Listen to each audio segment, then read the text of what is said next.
우리 옆에 분하고 인사를 나누는데 성탄의 축복이 함께 하시기를 축복합니다. 이렇게 우리 인사를 나누도록 하겠습니다. 시작. 성탄의 축복이 함께 하시기를 축복합니다. 성탄의 축복이 함께 하시기를 축복합니다. 영어로 하면 참 간단한데 메리 크리스마스 하면 간단한, 우리 한국말로 하려니까 이렇게 길고 복잡한 것 같아요. 성탄의 축복이 함께 하시기를 축복합니다. 오늘 말씀을 통해서 함께 은혜를 나눌 말씀의 제목은 동방박사들의 성탄절. 동방박사들은 어떻게 성탄절을 지켰는지 생각해 보면서 우리들도 성탄절을 어떻게 지켜야 될 것인가 하는 것을 생각해 보도록 하겠습니다. 어떤 초등학교 선생님이 초등학생들에게 물어봤습니다. 성탄절 하면 생각나는 것, 자, 성탄절 하면 생각나는 게 뭔지 말해보라고 했어요. 자, 선생님이 질문을 했습니다. 여러분, 성탄절 하면 생각나는 것이 뭐예요? 하고 물어보니까 어떤 한 학생이 손을 들더니 이렇게 대답을 했어요. 예, 선물이요. 성탄절 하면 제일 먼저 생각나는 게 선물이래요. 선물. 뭐 산타크로스 할아버지가 선물 가져다 준대. 양말을 걸어놓으면 그 속에다 넣어놓는데 뭐 이런 소리만 들어가지고 성탄절 하면 생각나는 게 선물이라는 거예요. 또 어떤 학생은 성탄절 하면 생각나는 게 예, 산타크로스 할아버지요. 어떤 친구들은요, 성탄절이 산타크로스 할아버지 생일날인 줄 알아요. 또 어떤 친구들은 성탄절 하면 공휴일이요. 어떤 친구들은 크리스마스 트리요. 뭐 이렇게 대답을 하는 거예요. 예수님이라고 하는 소리는 한마디도 없었다라고 하는 것입니다. 여러분, 요즘 초등학생들, 요즘 어린아이들이 성탄절을 생각하는 게 바로 그런 거라는 거죠. 예수님이라고 하는 건 없고 오직 선물, 산타크로스, 뭐 크리스마스 트리, 뭐 쉬는 날, 뭐 이 정도로 성탄절을 생각하고 있다라고 하는 거예요. 참 이것을 보면 아쉬운 마음이 금할 길이 없어요. 자, 그러나 우리 주일학교 다니는 친구들이나 또 교회 다니는 성도님들은 설마 그렇게 알지 아니할 줄로 믿습니다. 성탄절은 무슨 날이죠? 그렇죠. 예수님이 탄생하신 날, 예수님이 탄생하신 것을 기념하는 날, 그게 성탄절이에요. 정확하게 말하면. 정확하게 예수님이 12월 25일 날 탄생했냐? 그건 아니고 예수님이 탄생하신 날을 기념하는 날, 그게 바로 성탄절이라고 하는 것입니다. 여러분, 우리가 잘 알다시피 예수님은 하나님이시고 또 하나님의 아들이세요.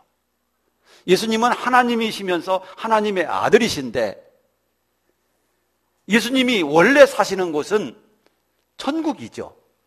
예수님이 사시는 곳은 천국인데 우리가 천국에 대해서 잘 알고 계시지만 천국은 얼마나 행복한 곳입니까? 천국은 얼마나 아름다운 곳입니까? 천국은 얼마나 황홀한 곳입니까?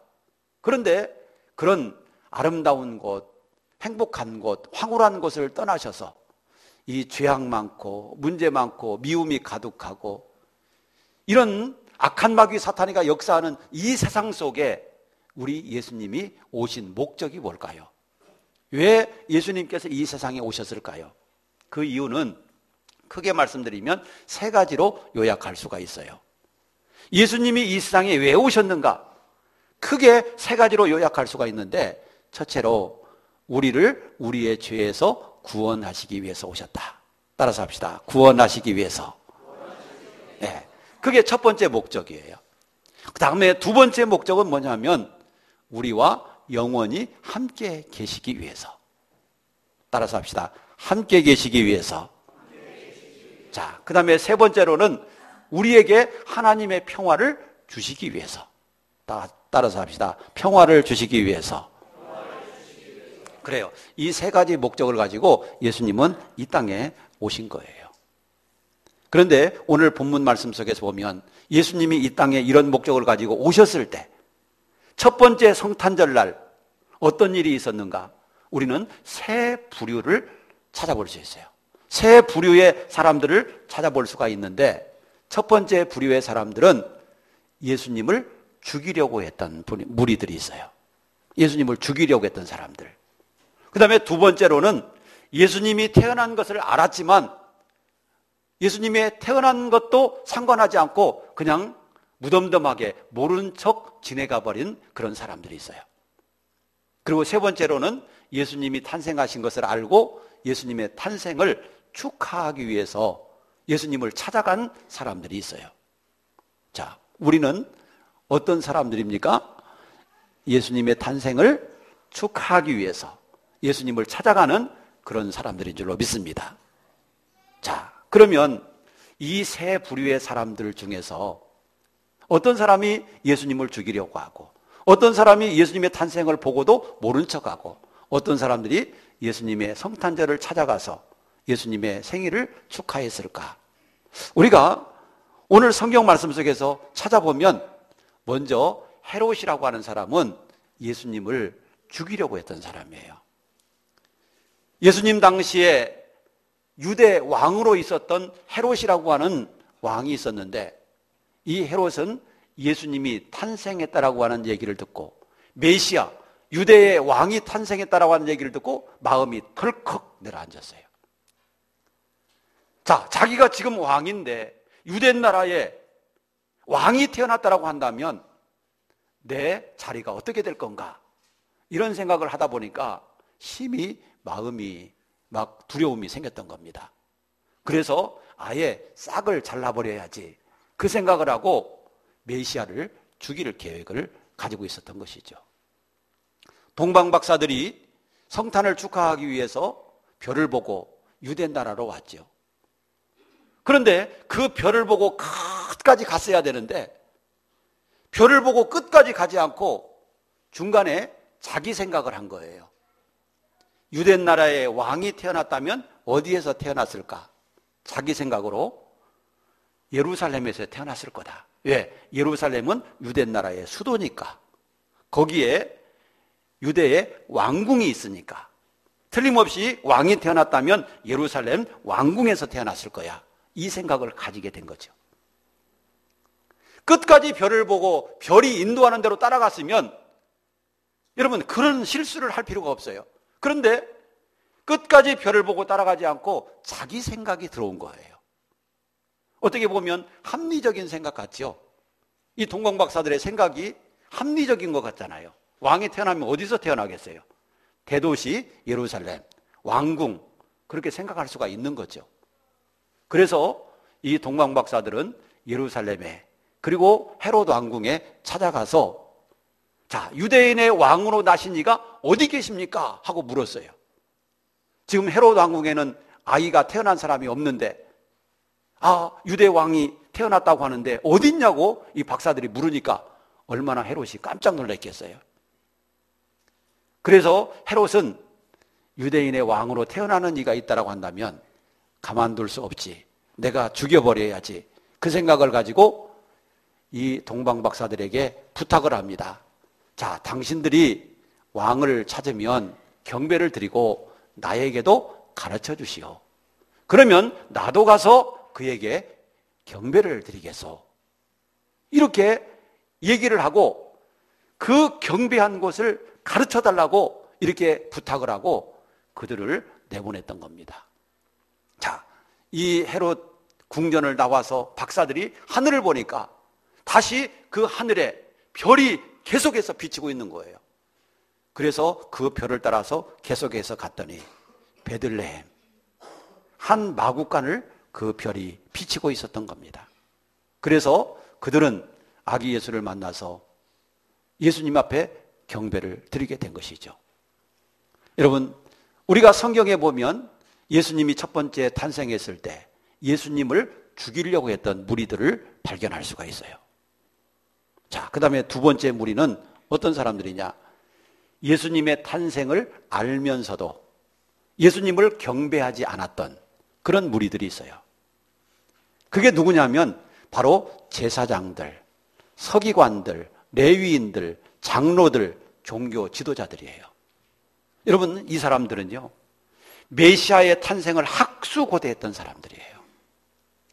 구약 성경에서 예수님이 오시리라고 하는 그 예언을 알고 있어요. 그러면서 그 메시아를 학수고대하고 있는 거예요. 그런데 메시아가 탄생했음에도 불구하고 이들은 경배하지 않았던 거예요. 성경은 이들이 잘 알고 있었어요. 헤롯이 물었습니다. 자, 유대에서 왕이 태어난다고 했는데 왕이 태어난다면 어디에서 태어나겠습니까? 하고 물으니까 그들이 대답을 했어요. 예, 성경에 예언하기를 유대 땅 베들레헴 에브라다야. 오늘 본문 말씀 6절에 보면 그랬죠. 자, 너는 유대 고을 중에 가장 작지 아니하도다. 내게서 한 다스리는 자가 나와서 내 백성 이스라엘의 목자가 되리라 하였음이니이다. 여기서 보면 유대 땅 베들레헴에서 태어날 것이라고 하는 예언이 되어져 있다는 것이죠. 그러니까 왕이 태어난다라고 한다면 반드시 유대 땅 베들레헴에서 나는 겁니다. 이렇게 헤롯에게 가르쳐 준 거죠. 여러분, 얼마나 정확하게 잘 알고 있어요. 그럼에도 불구하고 이들은 예수님을 찾아가서 경배하지 않았다는 얘기예요. 그렇게 학수고대하면서도 불구하고 말이죠. 여러분, 이것은 뭘 의미합니까? 이것은 종교인이에요. 종교인. 하나님을 믿는 사람이 아니라 그냥 종교인이에요. 형식만 가지고 있을 뿐이에요. 실제적인 믿음이 없는 사람들이에요. 이름은 제사장이고 이름은 서기관이고 레위인이고 장로들인데 말이죠. 이들은 믿음이 없는 그런 삶을 살았던 거죠. 자, 이런 사람들이 있었어요. 그리고 또 한 부류는 예수님을 찾아서 경배하러 온 사람들이에요. 그게 누구예요? 바로 오늘 말씀에 나오는 동방박사 같은 이런 사람들이에요. 자, 전설에 의하면 원래 동방박사는 몇 사람이냐면 4사람이 출발을 했대요. 우리는 보통 예물이 3가지 예물을 드리니까 3사람일 것이다. 그렇게 추정을 하고 있는데 원래 전설에 의하면 동방박사는 4사람이 출발을 했대요.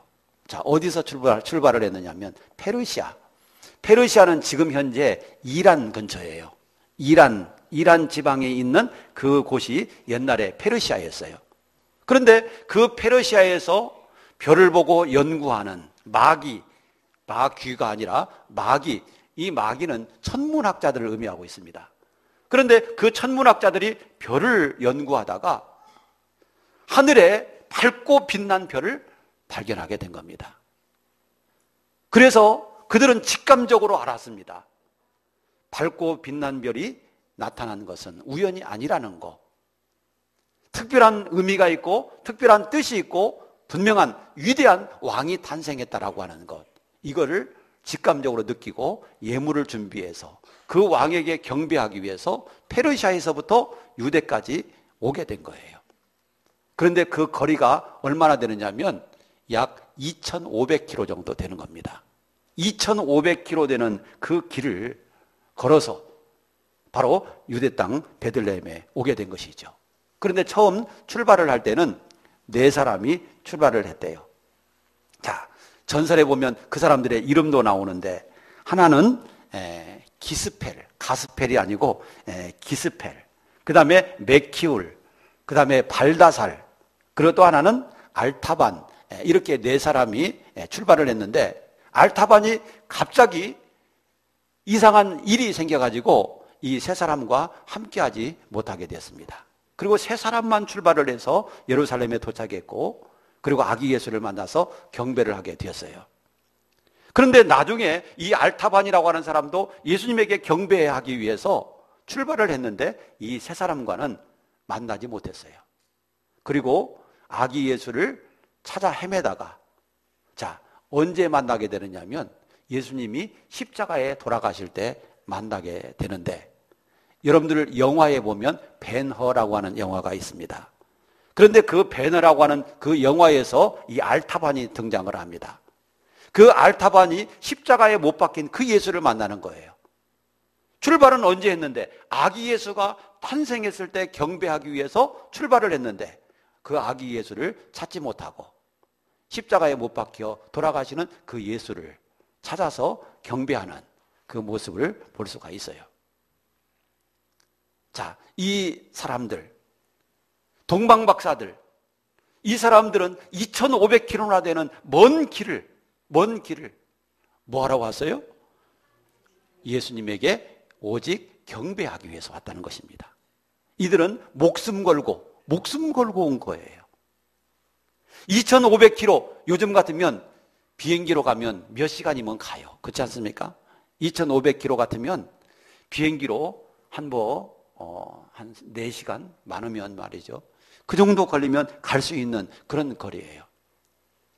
왜냐하면 비행기 속도가요 1,000km로 날잖아요. 거의 1,000km. 그러니까 2,500km면 많이 잡아도 4시간 안에 도착하는 거죠. 자, 그런데 옛날에는 어떻게 다녔습니까? 다 육로로 걸어서 다녔죠. 바울 사도도 복음을 전할 때 다 육로로 걸어서 다니거나 배를 타고 다니거나 그랬는데, 페르시아에서 유대까지 오는 길은 배로 올 수 있는 길이 없어요. 그냥 육로로만 와야 되는 그런 길인 것이죠. 옛날에는 강도도 얼마나 많이 있었고 도둑대도 얼마나 많이 있었고 재난도 얼마나 많이 있었습니까? 뿐만 아니라 질병도 위험한 것이죠. 그럼에도 불구하고 이들은 아기 예수를 찾아서 경배하기 위해서 그 머나먼 길을 걸어갔던 거예요. 여러분, 목숨 걸고 말이죠. 목숨 걸고. 우리가 여기서 한 가지 배울 것은 뭐냐면, 우리가 신앙생활을 할 때 어떤 자세로 신앙생활을 해야 되는가? 동방박사들을 통해서 배워야 될 점은 목숨 걸고 신앙생활은 해야 하는 거다라고 하는 것이죠. 따라서 합시다. 신앙생활은 목숨 걸고 해야 되는 거다. 아멘이십니까? 신앙생활이라고 하는 것은 목숨 걸고 하는 거예요. 왜 목숨 걸고 하는 겁니까? 그 이유는 내 생명이 달려있기 때문에 그렇습니다. 내가 죽느냐 사느냐, 내가 영원히 사느냐 영원히 죽느냐, 영원히 천국 가느냐 영원히 지옥 가느냐, 이게 달린 문제가 신앙생활인 거예요. 하고 싶으면 하고 말고 싶으면 말고, 이게 아니에요. 좋으면 하고, 여러분 안 좋으면 안 하고, 이게 아니에요. 기분 좋으면 하고 기분 나쁘면 안 하고, 이게 아니에요. 여러분, 신앙생활을 하면, 신앙생활을 그렇게 하면 안 되는 거예요. 신앙생활은 목숨 걸고 해야 되는 것임을 믿으시기 바랍니다. 목숨 걸고. 왜? 내 목숨이 달려져 있으니까. 내 목숨이 달려 있으니까 그렇게 하는 거예요. 이 동방박사들도 예수님을 경배하기 위해서 목숨 걸고 찾아왔던 것입니다. 그리고 헤롯 왕에게 이런 말을 하죠. 자, 유대인의 왕으로 나시니가 어디 계시뇨? 우리가 동방에서 그의 별을 보고 경배하러 왔노라. 자, 동방박사들이 목숨 걸고 유대 땅까지 찾아온 목적, 그게 뭐라고 그랬어요? 경배하기 위해서 찾아왔다. 여러분, 자기들 비즈니스를 위해서 찾아온 게 아니에요. 자기들의 이름을 세계적으로 알리기 위해서 찾아온 게 아니에요. 여러분, 성경에는요, 이 동방박사의 이름조차도 나와 있지 않아요. 누구인지 이름을 알리기 위해서 온 것도 아니에요. 여러분, 이들은 오직 단 한 가지, 예수님에게 경배하기 위해서 왔다는 사실입니다. 우리들도 교회에 나오는 이유가 뭐죠? 뭐 때문에 교회에 나옵니까? 비즈니스를 위해서입니까? 아니면 다른 사람들과 뭐 친교하고 사귀기 위해서입니까? 그게 아니라 오직 하나님께 예배하고 하나님께 경배하기 위해서 나오는 것임을 믿으시기를 바랍니다. 오직 예배하기 위해서 나오는 거예요. 자, 그리고 이 동방박사들은 예수님을 만나서 경배하고, 자, 그 다음에 뭘 했습니까? 오늘 본문 말씀 2장 안 읽었습니다만 11절에 보면 그랬어요. 집에 들어가 아기와 그의 어머니 마리아가 함께 있는 것을 보고 엎드려 아기께 경배하고 보배 합을 열어 황금과 유향과 몰약을 예물로 드리니라. 거기서 보면 세 가지 예물을 이들이 드리죠. 황금, 유향, 몰약, 이 세 가지 예물을 드립니다. 여러분, 오늘 아까 드린 찬송 중에 116장 우리 찬송을 드렸죠? 동방에서 박사들. 거기 보면 세 가지 예물을 드렸다고 나와요. 황금을 드리고 유향을 드리고 몰약을 드렸다고 나와요. 그런데 이 찬송가에도 보면요, 의미가 있어요. 의미가 있어요. 2절에 보면 베들레헴 임금께 뭘 드렸다고 그래요? 나는 황금 드리네. 황금이라고 하는 것은요, 임금께 드리는 예물이에요. 임금. 자, 그 다음에 3절을 보면 거룩하신 구주께 나는 유향 드렸네. 여러분, 구주께 유향 드렸다고 그래요. 유향. 유향을 드리는 것은 여러분 하나님께 드리는 거예요. 유향은 하나님께 드리는 향품이에요. 그리고 이 유향이라고 하는 것은 어느 때 쓰느냐? 하나님 앞에 제사를 드릴 때나 혹은 왕이나 그리고 선지자나 제사장에게 기름 부을 때 바로 이 유향을 쓰는 겁니다.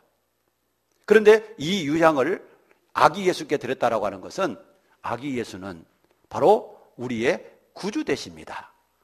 아기 예수는 왕이시고 선지자시고 제사장 되시는 그런 분이십니다. 라고 하는 그런 의미로 드린 거예요. 그리고 4절에 보면 그랬습니다. 주의 죽을 몸 위에 나는 몰약 드리네. 어떤 의미로 몰약을 드렸다고요? 주의 죽을 몸을 위해서. 그러니까 여러분, 몰약이라고 하는 것은 죽은 사람들의 시신에 바르는 약품이에요. 그게 몰약이에요. 그런데 그걸 아기께 드리는 거예요.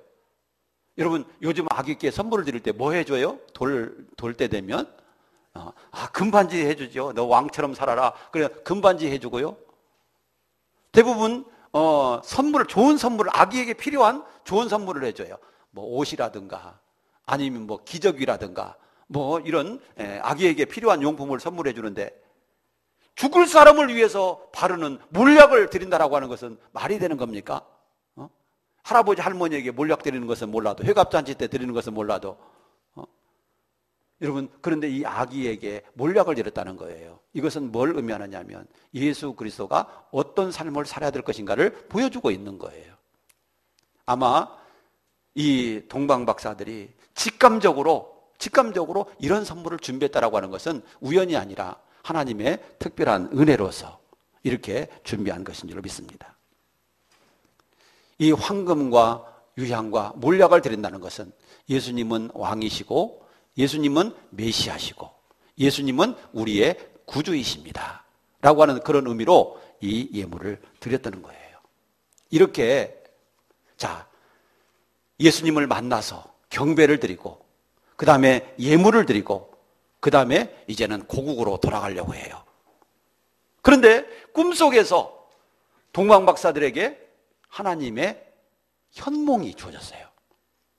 꿈속에 하나님이 나타나시더니 동방 박사들에게 너희는 왔던 길로 고국에 돌아가지 말고 다른 길로 돌아가라 하는 그 지시를 받게 됩니다. 왔던 길은 어떤 길이에요? 헤롯 궁정에 들려서 베들레헴으로 왔잖아요. 그러면 왔던 길로 되돌아간다고 한다면 다시 예루살렘으로 헤롯 궁정을 들려서 다시 자기들의 고국으로 돌아가야 되는 것이죠. 루트가 그렇게 되어 있어요. 그런데 이들은 틀림없이 하나님의 지시가 없었더라면 그렇게 돌아갔을 거예요. 왜냐하면 헤롯과 약속을 했기 때문에 그래요.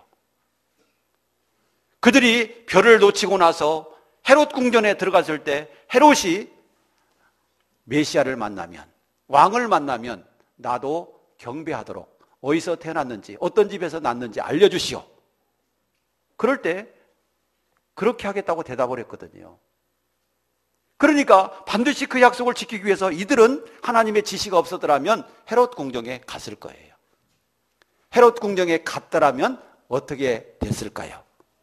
이들이 헤롯 궁정에 도착해가지고 왕이 베들레헴에 나셨는데 어느 여관 마구간에 지금 있습니다. 이렇게 가르쳐 줬더라면 어떻게 됐을까요? 아마도 헤롯이 군대를 보내서 그 아기 예수를 당장 죽여버렸을 거예요. 여러분, 그렇게 안 했어도 헤롯이 나중에 어떻게 해요? 베들레헴에 군대를 보내가지고 2살 이하 어린아이, 남자들은 모조리 다 죽여버리잖아요.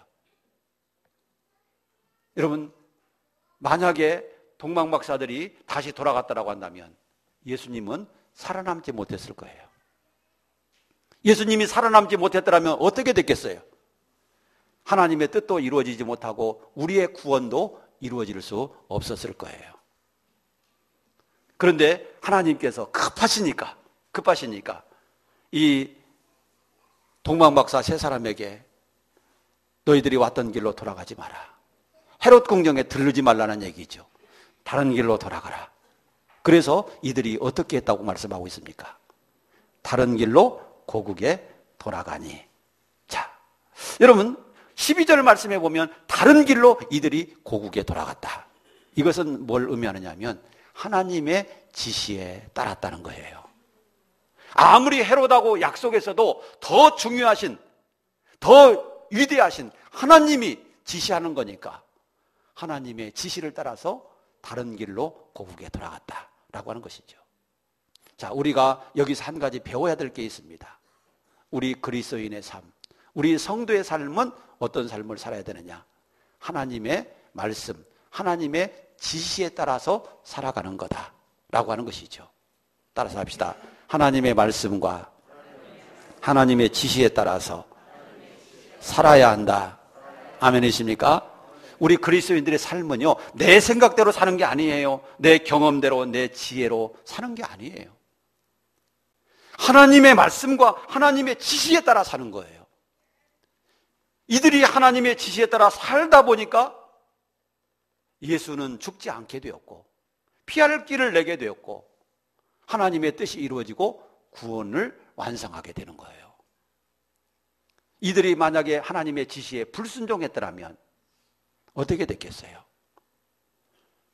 여러분, 우리는 하나님의 말씀과 하나님의 뜻에 따라 살아갈 때 하나님의 역사가 이루어지고 하나님의 뜻이 이루어진다는 사실을 믿으시길 바랍니다. 여러분, 우리는 하나님 앞에 이렇게 쓰임받아야 돼요. 그게 그리스도인이고 그게 목사고 그게 장로고 그게 권사고 그게 성도예요. 우리들이 해야 될 일이 바로 그거예요. 내 생각, 내 지혜로 사는 게 아니에요.